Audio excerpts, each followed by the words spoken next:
열왕기상 16장 21에서 34절 말씀입니다.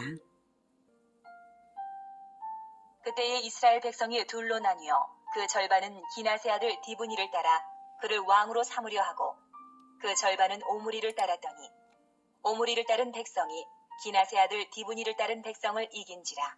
디브니가 죽음에 오므리가 왕이 되니라. 유다의 아사왕 제31년에 오므리가 이스라엘의 왕이 되어 12년 동안 왕위에 있으며 디르사에서 6년 동안 다스리니라.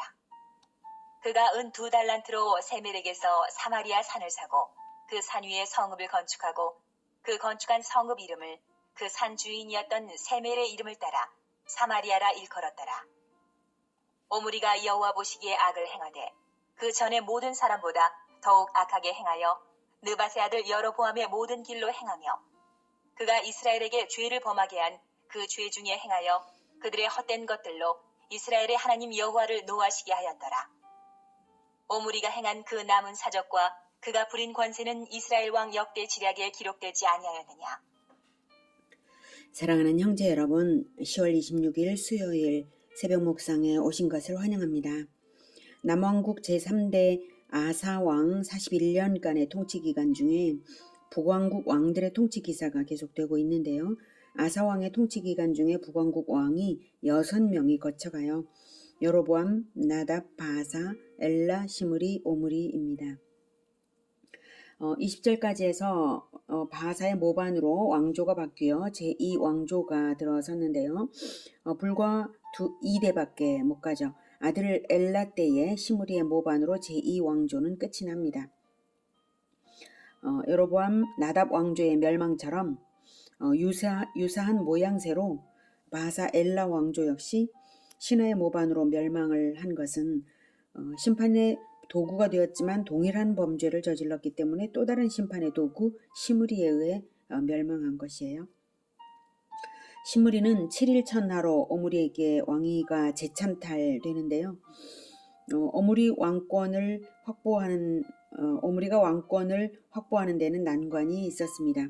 21절, 22절에 나오는 것처럼 백성들이 둘로 나뉘어서 절반은 디브니를 따랐고 절반은 오므리를 따랐어요.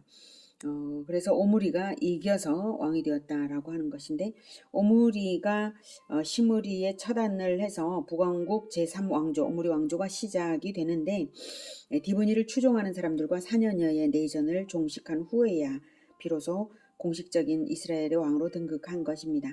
왕위 다툼 때문에 백성들이 내전을 4년여간이나 치른 것이죠.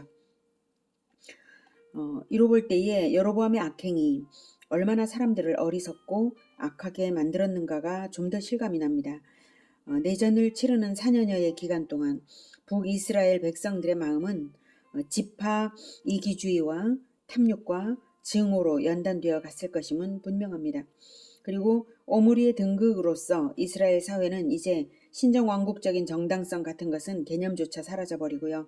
누구건 힘만 있으면 왕이 될 수 있다. 힘만 있으면 왕이다. 이 의식이 만연하게 되었을 것입니다.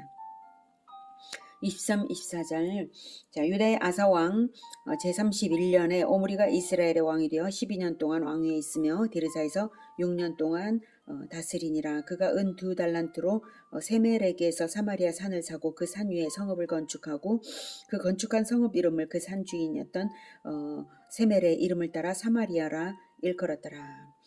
오므리가 사마리아를 수도로 삼은 것을 말하는데요. 사마리아 산을 매입한 사실은 토지 매매를 금지하고 있는 이스라엘에서 율법을 어기고 왕이 행한 율법을 어겨서 행한 처사로서 아주 극히 나쁜 것입니다. 사들인 오므리나 팔아치운 세멜이나 이제는 이 땅을 하나님의 기업으로 인정하기를 거부하는 행동이죠. 땅의 영구적인 매매나 양도를 금지하신 것은 천국의 진리를 보여주는 것입니다. 천국은 들어가기만 들어가면 누구든지 자기 땅이 있고 천국은 땅이 영구적으로 소유되는 곳임을 보여주는 것이었는데, 신정왕국 이스라엘이 천국의 예표 역할을 그럼으로써 이제 한 것인데, 이제는 그것이 무너지고 만 것입니다. 이런 행위는 결국 일반 백성들에게도 토지 매매를 정당화시켜서 부동산의 소수 집중과 부익부 빈익빈이 마침내 초래될 것은 분명합니다. 이렇게 악행을 본보였기 때문에 훗날 오므리의 아들 아합 왕이 동일한 범죄를 저질렀고 그에 연관된 더 큰 범죄까지도 저질렀던 것이에요.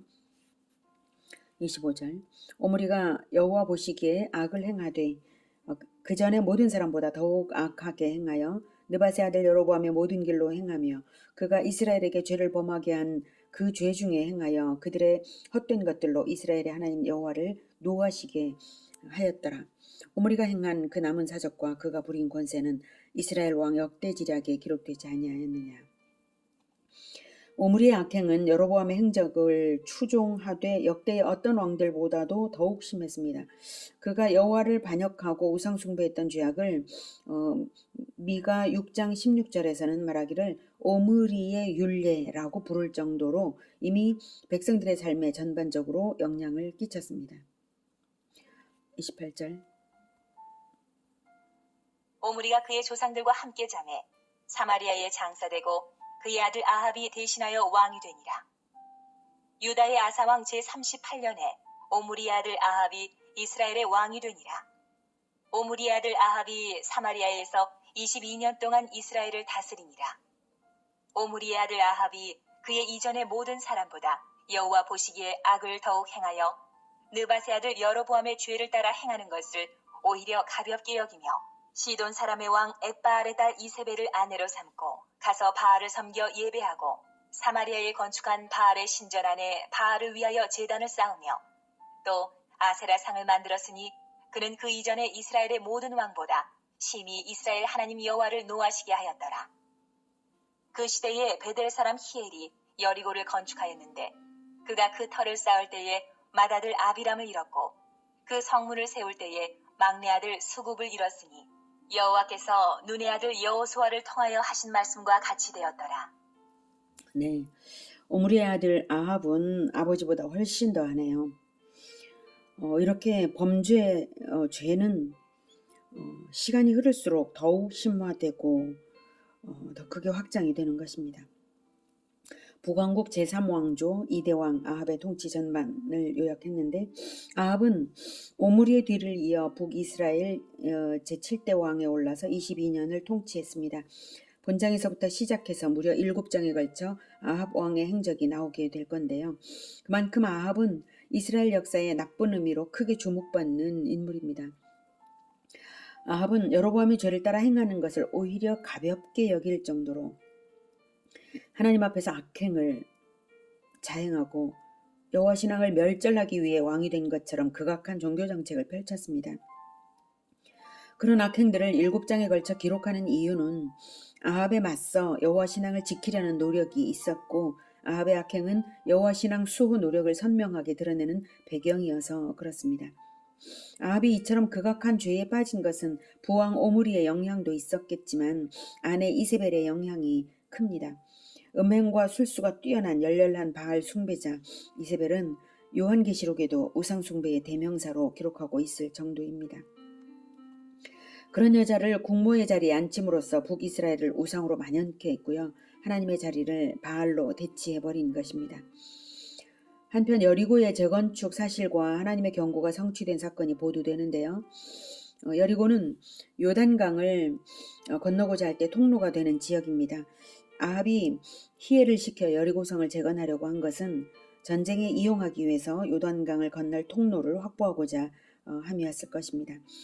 히엘이 이 성을 재건하면서 그의 두 아들을 잃은 것은 500년 전 여호수아의 예언대로 된 일입니다. 여호수아 6장 26절에 여호수아가 그때 맹세하게 하여 이르되 누구든지 일어나서 이 여리고성을 건축하는 자는 여호와 앞에서 저주를 받을 것이라. 그 기초를 쌓을 때에 그의 맏아들을 잃을 것이요 그 문을 세울 때에 그의 막내 아들을 잃으리라 하였더라. 이처럼 하나님의 말씀은 아무리 오랜 시간이 흘러도 반드시 성취된다는 것을 보여주고 있습니다. 이처럼 거듭되는 북왕국의 왕위 찬탈 사건과 다섯 왕들의 통치 기사에서 발견되는 특징은 다섯 왕들이 하나같이 여로보암의 집을 본받아 여호와 보시기에 모든 악을 행하였다는 사실입니다. 여기서 여로보암의 집이란 말의 의미는 다윗의 집과 상반된 개념으로 하는 말입니다. 이스라엘의 진정한 통치자 되시는 여호와의 공의와 주권을 무시하고 다윗 언약에서 스스로 떠나서 수단과 방법을 가리지 않고 이기적 욕망으로 군림하려는 인본주의자들의 전형을 말합니다. 인본주의자들의 역사가 암살과 쿠데타 등 유혈 사태로 점철된 것으로 나타나는 진리는 바로 이것입니다. 즉 하나님의 주권을 무시하고 불의한 자들에게는 결코 영속적인 평화란 있을 수가 없고 파멸만이 운명이다. 이런 진리를 역사가 증거하는 것입니다. 오늘은 북이스라엘 오므리 왕조의 타락상과 여리고성 재건을 하던 히엘이 두 아들을 잃은 사건을 통해서 하나님과의 관계성이 어떠한가에 따라 나라의 운명은 결정되는 것이며 하나님의 말씀은 아무리 시간이 흘러도 반드시 말씀대로 성취된다는 사실을 배웠습니다. 우리가 하나님의 말씀을 배울 수 있다는 것이 얼마나 은혜로운 일인지요. 하나님의 말씀을 잘 배우고 가르쳐서 인본주의를 버리고 하나님 주권을 높여드리는 하나님 나라를 세워가는 우리 모두가 되기를 기원합니다. 기도하겠습니다. 하나님, 우리들의 가정이, 우리들의 교회가 인본주의가 아니라 다윗의 집안처럼 대를 이어갈 수 있기를 원합니다. 여로보암의 집처럼 되지 않고 오직 하나님만 섬기고 하나님의 주권을 가장 높여드렸던 다윗을 본받아서 우리 역시 하나님의 말씀을 잘 배워 높여드리기 원합니다. 주님 도와주시옵소서. 우리가 말씀에서 떠나지 않도록, 그리고 말씀의 모든 축복이 이루어지되 저주는 전혀 관계없는 것이 되도록 주님 우리에게 말씀을 날마다 더 깨닫게 하시고 날마다 더 실천의 길 갈 수 있게 이끌어 주시옵소서. 예수님의 이름으로 기도드립니다. 아멘. 이어지는 시간은 개인 기도 시간입니다.